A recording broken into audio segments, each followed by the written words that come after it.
Glória a Deus. Queridos irmãos, vos saúdo com a paz do Senhor.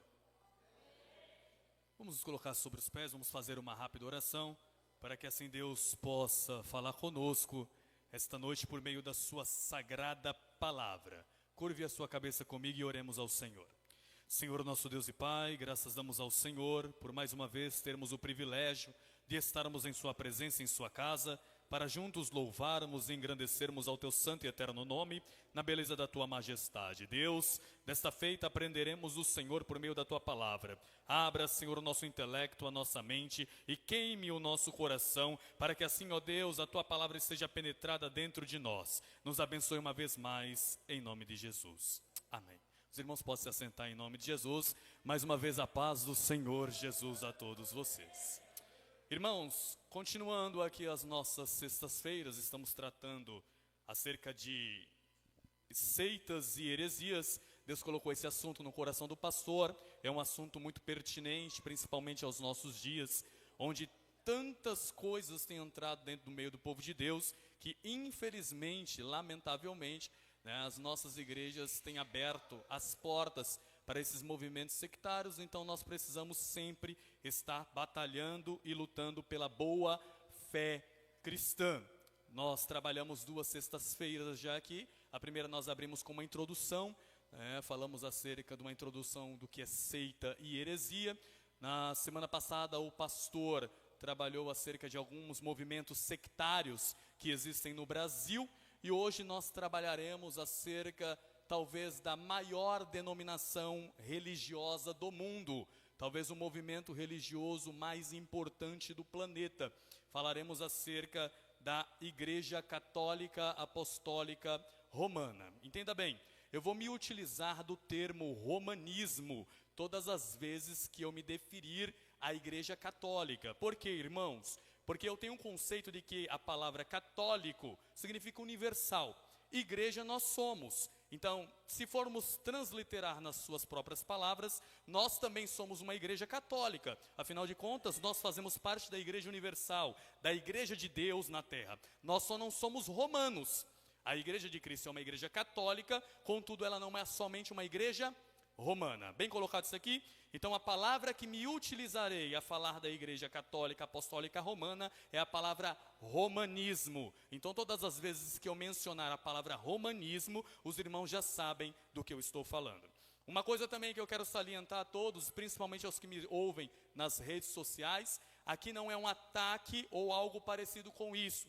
Tá bom? Não tem absolutamente nada a ver. Nós expomos verdades. E as verdades de Deus, elas não podem de maneira alguma ser ocultadas, independentemente de quem venha ferir-se ou não com essas verdades. A palavra de Deus, ela é supra-suma sobre as nossas vidas e ela é a autoridade máxima sobre as nossas vidas. Portanto, tudo que for dito aqui é apenas a veracidade histórica daquilo que já aconteceu e de coisas que continuam a acontecer. Nada do que for dito aqui está fora dos padrões daquilo que já conhecemos. Então, se formos pesquisar acerca dos assuntos que forem tratados aqui, veremos que os assuntos aqui tratados são assuntos verídicos, que realmente ocorreram. Não tratamos aqui com inverdades ou algo parecido com isso. Pelo contrário, com verdades benditas e verdades vindas dos céus. Amém, irmãos?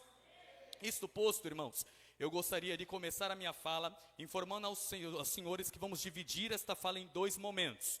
O primeiro momento, se Deus permitir, eu gostaria de falar sobre a historicidade. Nós navegaremos na história, nós navegaremos em águas muito profundas. Então eu peço por gentileza aos irmãos que prestem muita atenção. Se o juízo começar a cozinhar, irmãos, não tem problema. Depois temos aqui o nosso pastor Hélio, que com certeza vai conseguir explicar melhor aos irmãos os assuntos que aqui forem tratados. A segunda parte da minha fala, nós faremos umas aplicações bíblicas. Como é de costume na minha pessoa, sempre faço aplicações bíblicas, independentemente do sermão que é pregado. Porque, irmãos, não existe pregação da palavra sem a palavra. A pregação da palavra tem que ter a palavra de Deus. Afinal de contas, não somos dirigidos por movimentos ou por pensamentos humanos, mas pela gloriosa palavra do nosso eterno Redentor. Isso posto, eu gostaria que vocês abrissem a Bíblia de vocês em Apocalipse, capítulo de número 13. faremos menção dos 3 primeiros versículos de Apocalipse 13. Depois Apocalipse capítulo 17. Também faremos menção dos 3 primeiros versículos de Apocalipse 17. Apocalipse capítulo 13, versículo 1, versículo 2 e versículo 3. Apocalipse capítulo 13, verso 1, verso 2 e verso 3. Os irmãos encontraram o texto, digam amém. Vamos ler todos juntos, vamos lá. E eu pus-me sobre a areia do mar, e vi subir do mar uma besta, que tinha 7 cabeças e 10 chifres, e sobre os chifres 10 diademas, e sobre as cabeças um nome de blasfêmia. E a besta que vi era semelhante a um leopardo, e os seus pés como de urso, e a sua boca como de leão. E o dragão deu-lhe o poder, e o seu trono, e grande poderio. E vi uma das suas 7 cabeças, como ferida de morte, e a sua chaga mortal fora curada. E toda a terra se maravilhou após a besta.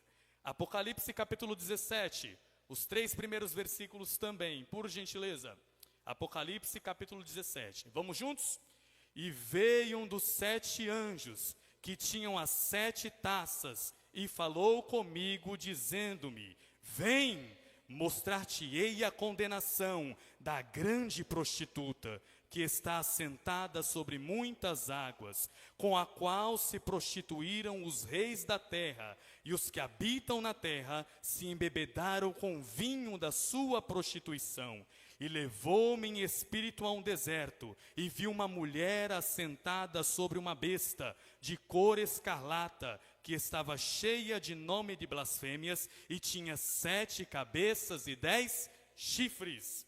Agora Apocalipse capítulo 18, somente o versículo 4. Apocalipse capítulo 18, somente o versículo 4. Vamos ler todos juntos? Apocalipse 18, 4, vamos lá.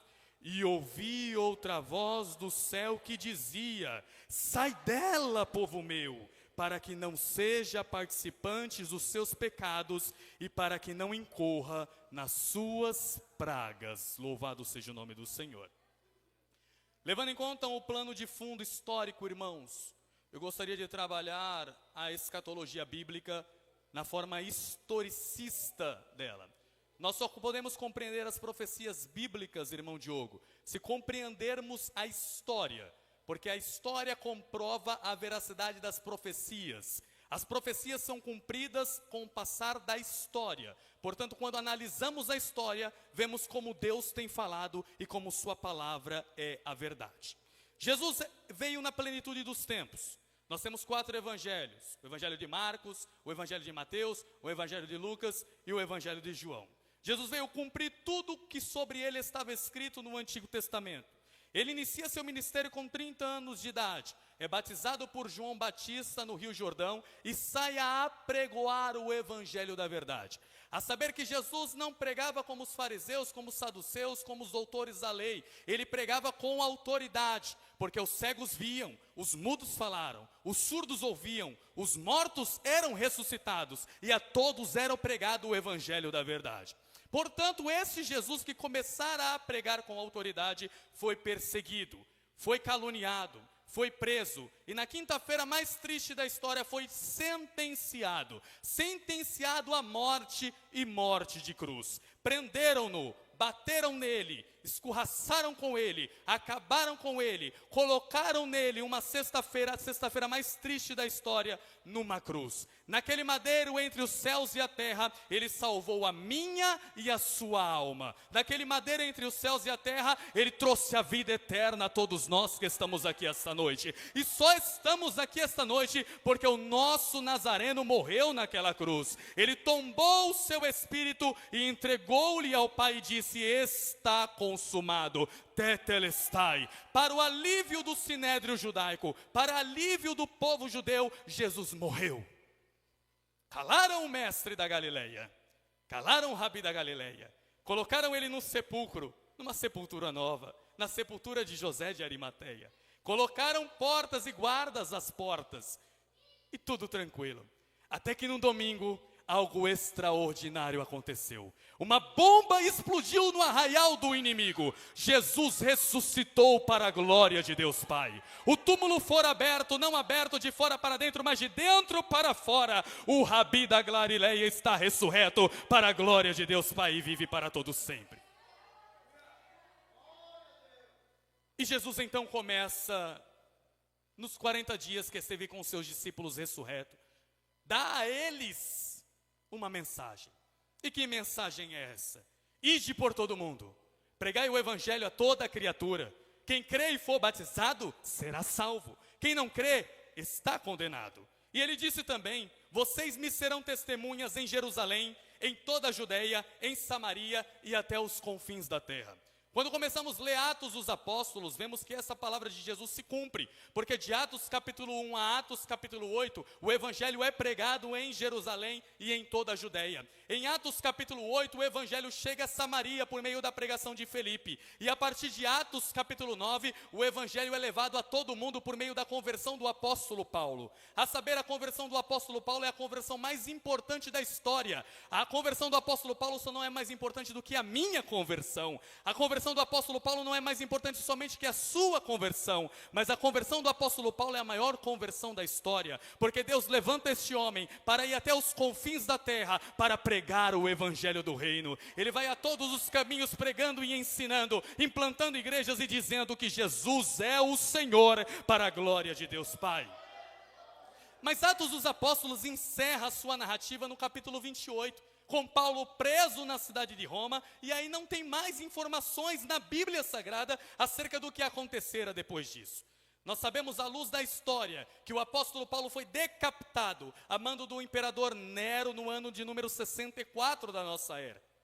Sabemos, irmãos, à luz da história, que no ano 45 da nossa era, houve uma grande fome em todo o mundo. E quando eu digo todo mundo conhecido da época, porque o povo judeu habitava nas terras que pertenciam ao Império Romano. Então, o povo judeu foi obrigado a sair da cidade de Roma e se espalhar por todo o planeta. No ano 64 da nossa era, acontece algo extraordinário. Alguns historiadores dizem que foi o próprio Nero, coloca fogo na cidade de Roma. A cidade de Roma é incendiada durante 14 dias e 14 noites. Dos 15 bairros que existiam em Roma, 10 deles foram completamente destruídos. E Nero colocou a culpa em quem? A culpa nos crentes. Quem foi que colocou o fogo em Roma? Os crentes. A partir de então, irmãos, a partir do ano 64, começa a maior perseguição que o povo de Deus já sofreu em toda a sua história. Os historiadores nos dizem que faltou madeira para fazer cruz para os crentes serem pendurados. Faltou piche para passar nos crentes para eles servirem como velas para iluminar os jardins de Nero. Os crentes eram colocados dentro das fornalhas para serem queimados vivos. Os crentes sofriam, eram vilipendiados, eram colocados nas covas para serem comidos pelas feras. Mas os crentes, quanto mais eram flagelados, mais levantavam a mão para o céu e glorificavam ao nome de Jesus. A igreja permanecia firme, fiel àquele que chamou a Jesus o Nazareno, ao Senhor das nossas almas. Pedro nessa época também morreu, provavelmente pendurado de ponta cabeça no madeiro, porque ele diz, não posso morrer como meu Senhor, eu não sou digno de ser crucificado como meu Senhor, invertam a cruz, porque eu não sou digno de morrer como morreu Jesus. Ele é morto de cabeça para gacho. No ano 66, em Cesareia Marítima, irmãos, explode uma maior rebelião do povo judeu contra os romanos. Aí começa a maior rebelião judaica de todos os tempos, que vai culminar na destruição no ano 70 da cidade de Jerusalém e do templo de Jerusalém. Tito Vespasiano invade a cidade de Jerusalém no ano 70, destrói a cidade, destrói o templo e coloca o povo de Israel na sua maior diáspora. Essa diáspora que durou do ano 70 da nossa era até aproximadamente o ano 1948, quando com a assinatura de Oswaldo Aranha, o povo de Israel volta para sua terra natal, onde estão até hoje. Os palestinos tentam brigar, mas a terra não pertence aos palestinos. A terra pertence àquele que o povo de Deus colocou lá para ser. Aquela terra pertence ao povo do próprio Deus Israel, porque foi Deus quem disse a Abraão, farei da sua sementeira uma sementeira maravilhosa, e essas terras darei darei a você e a tua semente. Estamos no ano 70. Esse ano também é o ano da inauguração do Coliseu Romano. Quem aqui tiver a oportunidade de um dia ir para Roma, verá lá o Coliseu Romano. O Coliseu da morte, o Coliseu do sofrimento. Ali os crentes eram colocados para serem devorados pelas feras, para serem pisados pelos touros. Ali eles eram colocados para lutarem contra gladiadores sem uma arma sequer. Mas sabe qual era o louvor desses crentes? Quanto mais me matam, mais o nome do Senhor por meio da minha vida é glorificado. Porque não era um evangelho, irmãos, Nutella. Era um evangelho raiz. Os crentes não estavam importados com microfone ou se iriam pregar à luz da melhor ribalta. Os crentes estavam importados se o nome do Senhor seria por eles glorificado. E se segue. No ano 91, irmãos, Domiciano começa a reinar. Esse foi chamado de segundo Nero, porque ele tratava os homens com a maior perversidade possível. Esse Domiciano dizia ser o próprio Deus. Ele disse: eu sou Deus na terra, Domiciano, e quem não me seguir morrerá. Os cristãos não serviam a outro Deus. O Deus dos cristãos é Jesus de Nazaré. Então não se dobravam diante de Domiciano, não se dobravam diante da corte dos romanos. E o que acontecia? Crente morria, crente morria, crente morria. Tem uma frase, irmãos, do século III que diz mais ou menos o seguinte: o sangue dos mártires foi a semente do evangelho. Por causa da perseguição, o povo de Deus crescia e crescia cada vez mais. Coisas lindas aconteciam. Mas Deus ama que o seu povo sofra? Não. Mas o sofrimento do povo de Deus traz o povo de Deus mais próximo do seu Deus. Desconfie quando o crente não sofre. Provavelmente está bem longe do seu Criador. Mas quanto mais sofrimento, mais o nome de Deus é glorificado. Porque não vivo eu, mas Cristo vive em mim. Cristo vive em mim. No ano 155, houve o martírio de Policarpo, pastor de Esmirna. Este, antes de ser assassinado, disse: eu sirvo ao meu Senhor há tantos anos, Ele nunca me fez mal algum. Como eu poderia negar aquele que me levará para a eternidade? Podem me matar, podem fazer o que vocês quiserem. Naquele grande dia Ele me ressuscitará, e para sempre eu viverei com Ele. No ano 161, o imperador Marco Aurélio mandou matar todos os crentes que habitavam no império. Quem dedurasse um cristão receberia as benéfices do governo. A saber, irmãos, você era crente dentro das cavernas, cultuavam dentro das cavernas, nos cemitérios da vida. Por quê? Porque não existia templo, não existia banco, não existia cadeira, não existia televisor, não existia câmera, não existia nada disso. Mas sabe o que eles faziam? Eles eram crentes de verdade, eles eram crentes autênticos, eles eram crentes fiéis.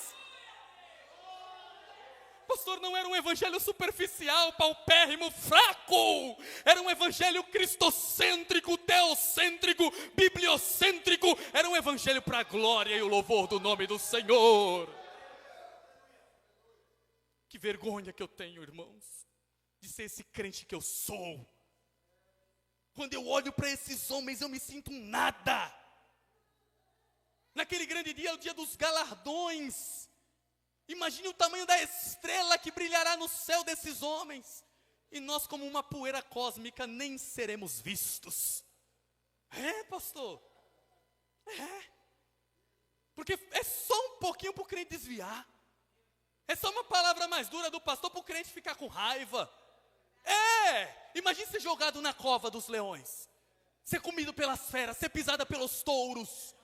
Imagine ser queimado vivo, ser flagelado, ser vilipendiado, sem fazer mal algum, pelo contrário, só fazendo bem. Mas aqui tem uma igreja cheia do Espírito Santo que está pronta também para morrer, por amor a Cristo Jesus, o nosso Senhor. Foi no ano do governo Marco Aurélio que uma irmã chamada Felicidade e os seus 7 filhos foram mortos. Felicidade era uma crente autêntica, era uma mulher fiel. Seus filhos, todos de 12 anos para baixo, Antes de morrerem, as palavras de felicidade de seus filhos foram: viva, eu te vencerei, ó imperador. Morta, te vencerei mais ainda. Porque quando você me mata, você está fazendo um favor para Deus. Porque eu sei em quem tenho crido e sei que Ele vai me ressuscitar. Não eram filhos de TikTok, de rede social, que viviam nessas coisas, que viviam jogando fliperama, não. Eram jovens adolescentes crentes de verdade. De 2 filhos de felicidade foram arrancados os olhos, do outro a língua, outros foram esfolados vivos, mas não negaram a sua fé no seu Salvador. Por isso que eu digo, Jesus não pede muito de nós, Jesus pede tudo de nós. Tudo que você tem pertence a Deus. Tudo que você faz pertence a Deus. Cada passo que você dá pertence a Deus, porque Deus é quem governa a sua vida. No ano 190, Justino Marte foi morto, mas antes de morrer ele disse: eu sou o trigo de Deus, as feras hão de me comer, mas o Senhor me ressuscitará. Uma mulher chamada Perpétua no ano 202 foi martirizada, mas assim ainda glorificava a Deus. Por quê? Porque quanto mais matava crente, mais crente crescia. Quanto mais matava crente, mais as almas se convertiam. Quanto mais perseguiam, mais a igreja crescia. Porque a igreja não pertence a homens, a igreja pertence a Deus. Quanto mais perseguem, quanto mais caluniam, mais a igreja está de pé para a glória e o louvor do nome do Senhor. O evangelho robusto. Décio, no ano 252, colocou a culpa nos cristãos, pela crise financeira que o Império Romano estava passando. O Império Romano já estava carente, o Império Romano já estava decadente, já estava cedido às tribos bárbaras, que viria no ano 476 para destruir o Império Romano. E Décio coloca a culpa em quem? É nos crentes. Toda a culpa era dos crentes. Mas algo extraordinário está para acontecer. Pergunte o quê? Pergunte o quê? Vocês querem saber ou não?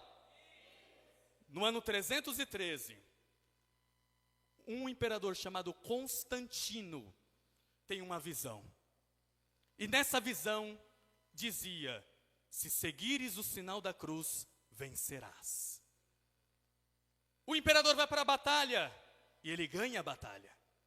Descobriu que quem deu-lhe a batalha nas mãos fora Jesus.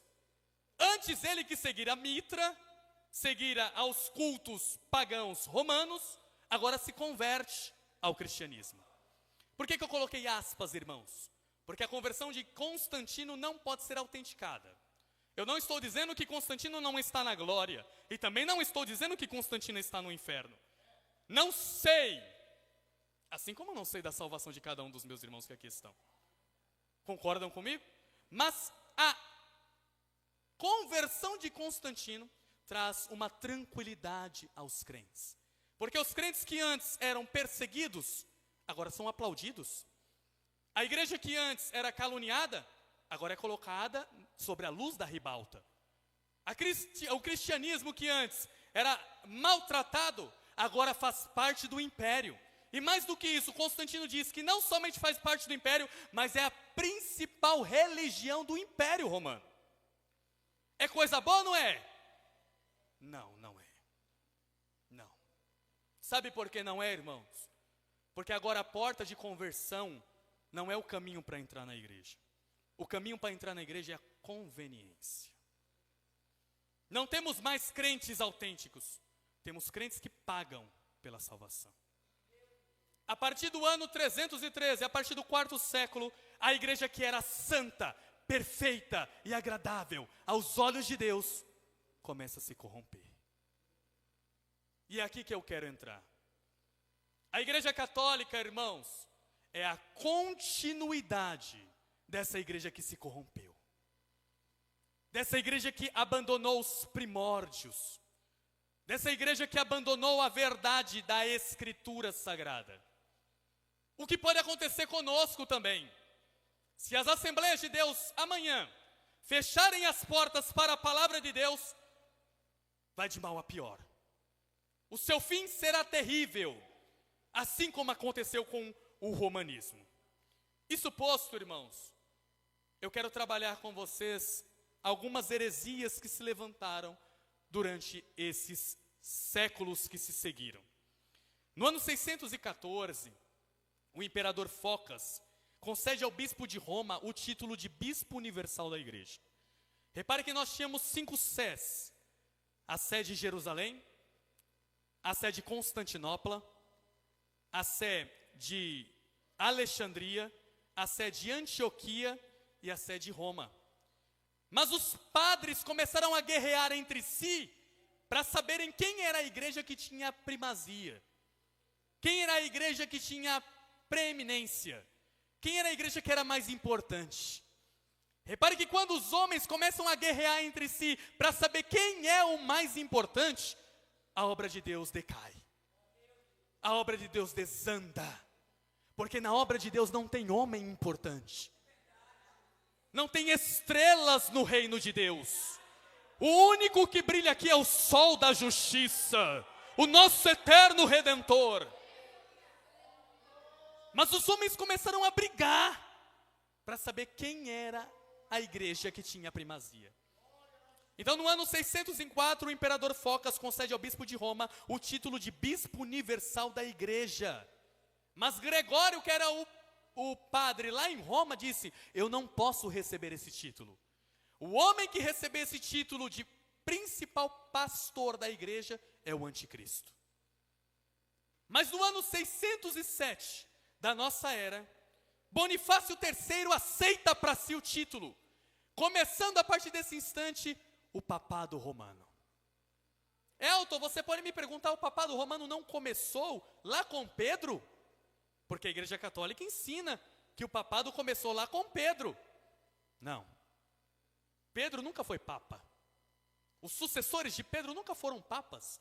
A Igreja Católica se baseia lá em Mateus capítulo de número 16, versículo de número 14.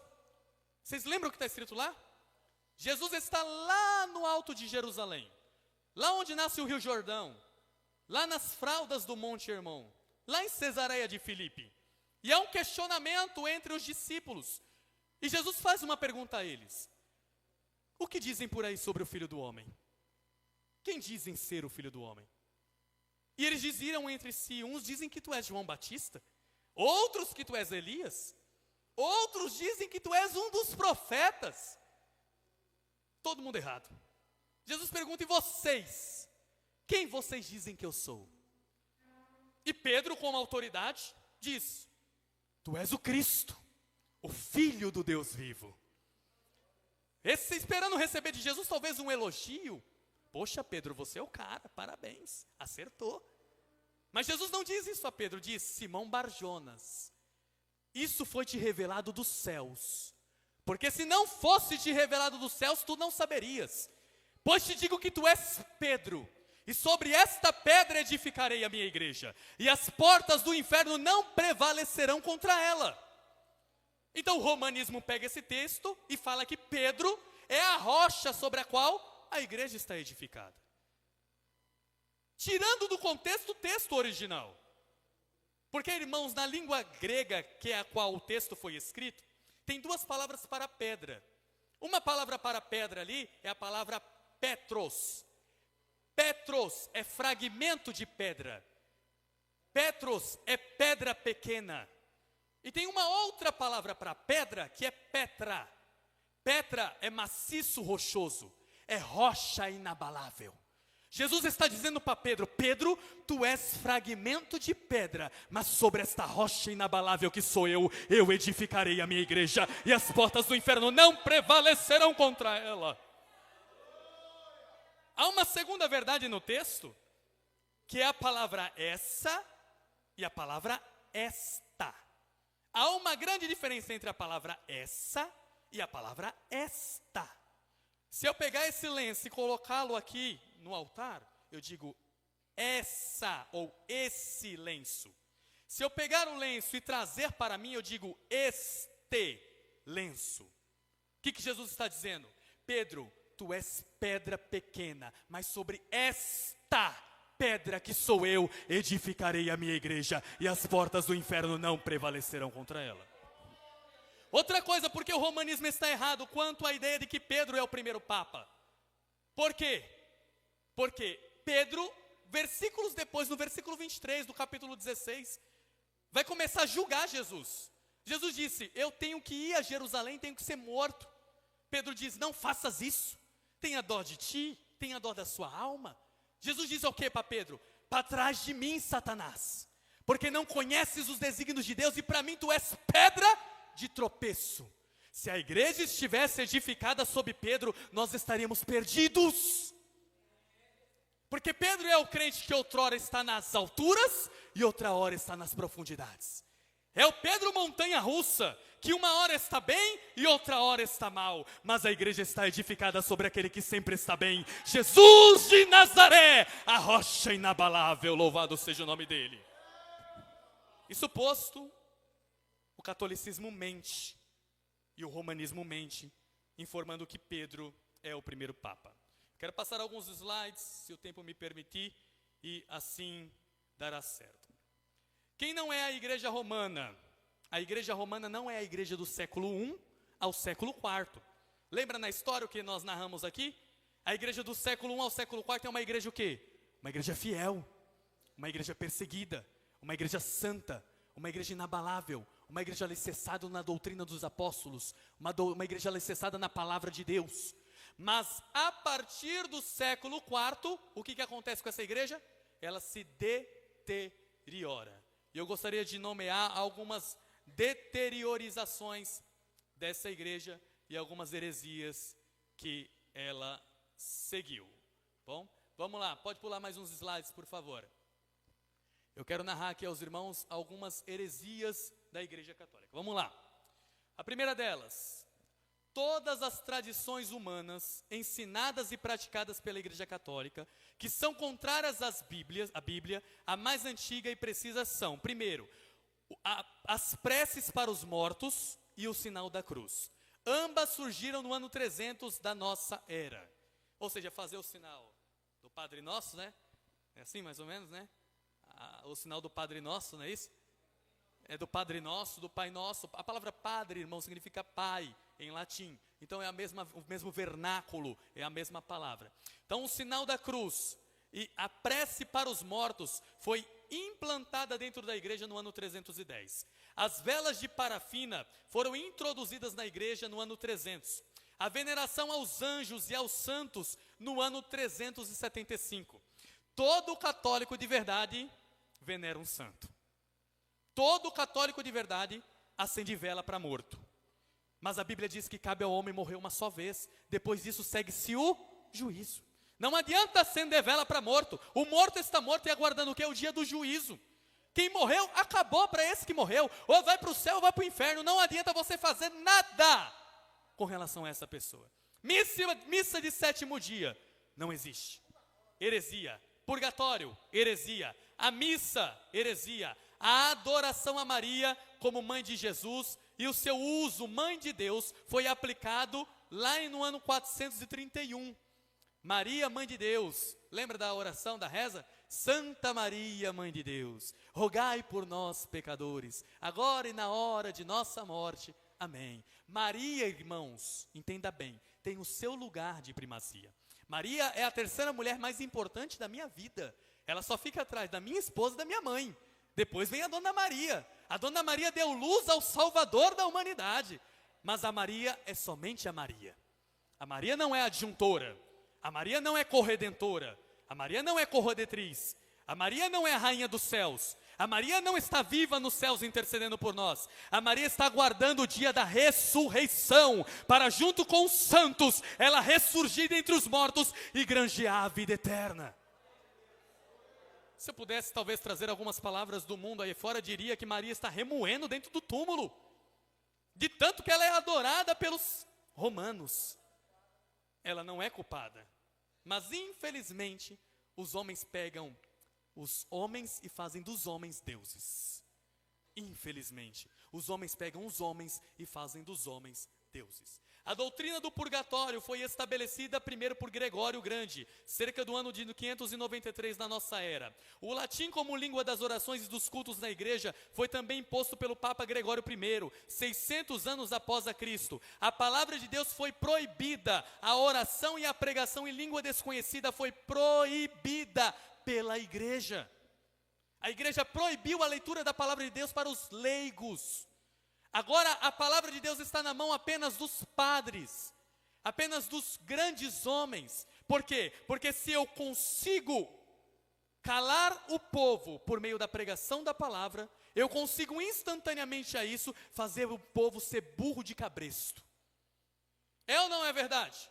Quando eu tiro a verdade da mão do povo, o povo segue aquilo que eu falo. Por isso que eu digo, irmãos, não ouçam apenas o que o pregador fala. Ouça e veja se a palavra de Deus condiz com aquilo que o pregador está pregando. Mais importante não são as palavras do pregador, mais importante é a palavra de Deus que vai ser pregada. Vamos continuar. O papado é de origem pagã, porque o título Papa significa Bispo Universal da Igreja. O Papa não pode ser o Bispo Universal da Igreja, porque somente há um Bispo Universal da Igreja, que é Jesus, o nosso Senhor. Pode pular. O ato de beijar os pés do Papa começou no ano 709. O poder temporal dos Papas no ano 750. A veneração da cruz, das imagens, das relíquias no ano 788. A água benta foi colocada no ano 850. O que é água benta? Se o camarada tiver com um demônio, coloca a água benta nele, o demônio sai. Não, demônio não sai com água benta. Segundo a palavra de Deus, demônio sai é no nome precioso de Jesus. Heresia tras heresia, tras heresia, tras heresia. E repare que essas heresias são construídas com a história. Não são construídas da noite por dia, pastor. O mal, ele entra aos poucos. O Satanás, ele não vem apresentar-se a você com um demonião de chifre e tridente e cauda, não. Ele vem como um anjo de luz transfigurado. Você pensa que é lindo, você pensa que é bom, você pensa que é perfeito. Daqui a pouco você está afundado no pecado, no lamaçal do pecado e indo para o inferno. É assim. As coisas acontecem aos poucos. A veneração a São José começou no ano 890. O batismo dos sinos no ano 965. A canonização dos santos mortos no ano 995. Jejuar nas sextas-feiras durante a quaresma no ano 998. Lembra a quaresma? 40 dias nós temos que jejuar porque está chegando a Páscoa. Não é isso? 40 dias antes da Páscoa há a quaresma. Não é isso? Isso posto, irmãos, a sexta-feira se torna uma sexta-feira santa. Não podemos comer carne, só podemos comer peixe. Quem ensinou essa inverdade? O romanismo. Não tem base escriturística nenhuma. Por isso eu digo para vocês, se sexta-feira santa, como quinta-feira também é santa, quarta-feira também é santa, terça-feira também é santa, se tiver picanha para comer, coloque na brasa, queime e coma para a glória de Deus. Porque o que contamina o homem não é o que entra, é o que sai, porque procede do coração. Continuemos aqui, por gentileza. A missa foi desenvolvida e passou a ser obrigatória a partir do ano de 1079. O celibato do sacerdócio foi decretado pelo Papa Hildebrand Bonifácio no ano 1079. Irmãos, o que é o celibatário? O celibatário é aquele que se afasta de uma mulher para ser sacerdote. Agora, na Bíblia Sagrada, onde está isso? Em canto nenhum. Como Pedro poderia ser papa se Pedro foi casado? É um monte de heresia atrás de heresia. Por isso que aconteceu durante a Idade Média, irmãos, tremendas coisas horrendas com os papas e os padres. Porque os papas e os padres não tinham comunhão e comungão com as mulheres e se comungavam entre si. Imagine o caos de pedofilia durante a Idade Média. Que não tinha rede social, que não tinha como ser falado, que ninguém sabia porque era tudo às escondidas e a igreja mandava e desmandava. Quem fosse contra a igreja morria na fogueira. Imagine só os terrores que não aconteceu durante a Idade Média. A prostituta sentada sobre muitas águas. A meretriz. Continuemos aqui, eu quero correr porque o tempo já foi embora. A confissão de pecados ao padre. Uma vez por ano é instituído que o Papa Inocêncio III tinha o poder para perdoar todos os pecados dos homens. Quando um homem traz para si o poder de perdoar pecados, irmãos, ele está blasfemando. É blasfêmia. Só Jesus pode perdoar pecados. Homem algum pode perdoar pecados, só Deus pode perdoar pecados. Continuemos. A proibição da Bíblia para os leigos, o escapulápio, a proibição do cálice para os fiéis durante a Eucaristia, a doutrina do purgatório, a doutrina dos 7 sacramentos, a Ave Maria, continuemos aqui, os livros apócrifos, o credo do Papa Pio V, irmãos, os livros apócrifos não faziam parte do cânon judaico, os livros apócrifos foram uma invenção da Igreja Católica. Infelizmente, eles têm mais 7 livros do que a nossa Bíblia. A nossa Bíblia é uma Bíblia verdadeira. A Bíblia deles é fajuta, é mentirosa e é falsa. Eu considero os livros apócrifos livros bons para o estudo, mas não são palavras de Deus. A palavra de Deus são 66 livros contidos nas Sagradas Escrituras. Oh, louvado seja Deus, 39 no Velho Testamento, 27 no Novo Testamento, de Gênesis capítulo 1, Apocalipse capítulo 22. Isto é palavra de Deus para as nossas vidas. Louvado seja o nome do Senhor. Continuemos. A concepção imaculada da Virgem Maria, disseram que a Virgem era Maria e Maria era a Virgem do nascimento de Jesus, depois do nascimento de Jesus, antes do nascimento de Jesus, ela é imaculada, nunca foi tocada por José. Mentira, Jesus teve irmãos e irmãs. A Bíblia fala, a igreja desmente. A Bíblia fala e a igreja desmente. Coisa horrível.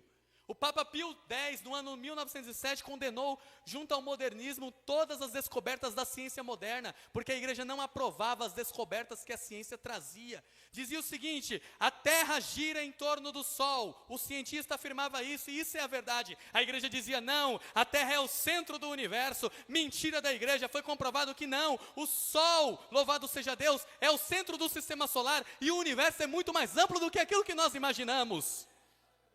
90 bilhões de anos-luz.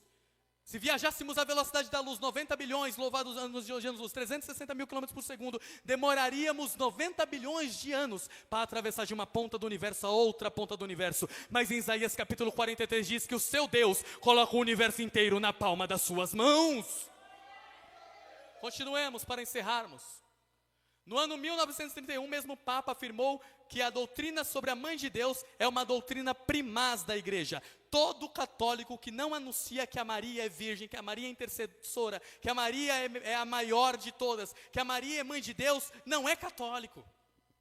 Não é católico. Irmãos, são heresias atrás de heresias. Fora as perseguições. Pastor, só mais 5 minutos e eu encerro a minha fala. Nós lemos aqui Apocalipse capítulo de número 13, Apocalipse capítulo de número 17. Nós temos um paralelismo escriturístico entre Apocalipse 13 e Apocalipse 17. Ambos os textos falam sobre a condenação da grande Babilônia. Quem é a grande Babilônia? Se a grande Jerusalém é o povo de Deus lavado e remido no sangue de Jesus, a grande Babilônia é a falsa igreja. É a denominação que aparenta ser verdadeira, mas não é. É aqueles que aparentam ser fiéis, mas não são. É aqueles que parecem ser crentes, mas nunca se converteram de verdade. Então nós temos algumas verdades aqui no texto. Primeiro, a primeira verdade do texto. Apocalipse 12, 1 tem um paralelismo com Apocalipse 17, 5. Porque Apocalipse 12, 1 diz que eu vi um grande sinal no céu. Uma mulher vestida de sol, a lua debaixo dos pés e 12 coroas na cabeça. Quem é essa mulher? Essa mulher é a mulher pura, é a mulher santa, é a mulher imaculada. Toda vez que você vê mulher na profecia, simboliza o povo de Deus. Bem colocado isso aqui? Toda vez que na profecia for lido mulher, simboliza o povo de Deus. Por isso que Cristo é o noivo e a igreja é a noiva. A simbologia de que sempre que você lê na Bíblia, mulher é o povo de Deus. Aqui há uma mulher pura, uma mulher santa, uma mulher linda, uma mulher lavada pelo sangue de Jesus. Quando você vai para o Apocalipse capítulo 17, versículo 5, João se espanta. Por que ele se espanta? Porque agora ele não vê mais uma mulher pura, santa e imaculada. Ele vê uma meretriz. Ele vê uma prostituta. Na sua testa estava escrito o nome de mistério: Grande Babilônia, a mãe das prostituições e das abominações da terra. Irmãos, a pior coisa que Deus abomina é a apostasia, é o morno. Jesus disse: ou tu és frio ou tu és quente, porque se for morno eu te vomitarei da minha boca. Parece ser, mas não é. E essa mulher, irmãos, essa mulher maligna, ela tem influência mundial. Ela está em todos os lugares. O Papa é o rei e chefe do Estado do Vaticano. Ele influencia mais de 1 bilhão de pessoas em todo o mundo. Pastor, o que o Papa fala é verdade. O que o Papa fala está falado. E ninguém pode se levantar contra o poder de Papa, contra o poder papal. Ela é conhecida por sua riqueza.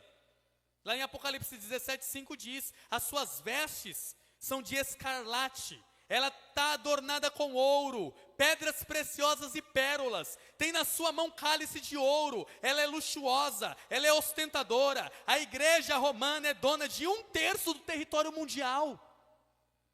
Toda a riqueza está em suas mãos. Mas a igreja de Cristo não ajunta tesouros na terra, porque a traça e a ferrugem consomem, mas ajunta tesouros nos céus, onde a traça e a ferrugem nunca vão consumir. O tempo já foi embora, não dá tempo de expor o texto. Ela também é sedutora, porque o versículo 2, 4 e 5 diz que ela é popular, ela é sedutora, ela dá bebê a vinho a todos que querem, ela mistura casamentos, reis da terra, ela faz o ferro querer se misturar com o barro. Não dá para misturar ferro com barro, dá? Lembra a estátua do rei Nabucodonosor? Da visão de Daniel? A perna era de ferro, o Império Romano. Os pés é ferro misturado com barro, não se mistura. A Igreja Católica tentou durante os séculos novamente trazer a supremacia do romanismo, mas não conseguiu. Por quê? Porque tem uma palavra escrita lá, que o ferro não se mistura com barro. Há uma pedra arremessada, não for força de mão humana, que vai bater no pé da estátua, e todos os reinos da terra se definharão e cairão, mas o reino de Cristo se levantará para a glória de Deus. Irmãos, estudem Apocalipse e Daniel. É extraordinário, é impressionante, é profecia para as nossas vidas, é vida para as nossas vidas. Louvado seja o nome do Senhor. O tempo não nos deixa mais, ela também é violenta. Versículo 6 diz que ela é violenta, ela tem armas, ela persegue e mata aqueles que pensam contrário a ela. Olha o que diz o verso: e vi que a mulher estava embriagada com o sangue dos santos e do sangue das testemunhas de Jesus. Ela é assassina.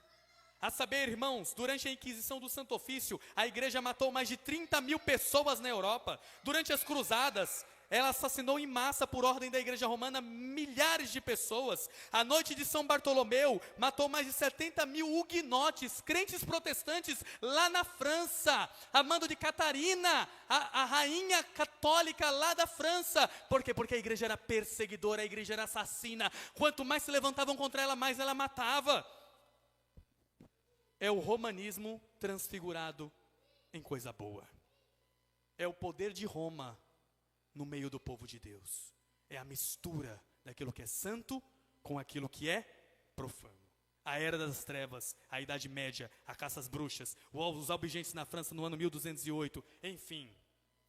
Muitas coisas maléficas, muitas coisas malignas que a prostituta cometeu durante os séculos. Mas, irmãos, eu tenho uma boa notícia para vocês. Deus colocou a mulher verdadeira guardada, a mulher imaculada guardada, por 1230 anos. O lábaro da reforma, no ano de 1517, no dia 31 de outubro, Martinho Lutero proclama 95 teses, coloca-as sobre a porta da igreja de Wittenberg, levando em consideração todos os erros que a igreja católica estava fazendo, e por meio da vida de um homem, este homem vira a Europa de ponta cabeça, porque quando Deus quer trabalhar, Ele usa somente um homem, porque quando Deus quer fazer, Ele não precisa de um exército, Ele precisa de um crente fiel na sua presença. A reforma protestante é proclamada, e por isso nós estamos aqui, para a glória de Deus. Quem é protestante aqui, levante a mão para o céu. Quem é pentecostal protestante, levante a mão para o céu e dê glória a Jesus. O mundo se curva, mas a igreja permanece de pé. O mundo cai, mas a igreja permanece de pé. As igrejas falsas caem, mas a igreja verdadeira permanece alicerçada na palavra de Deus. Que Deus abençoe vocês em nome de Jesus.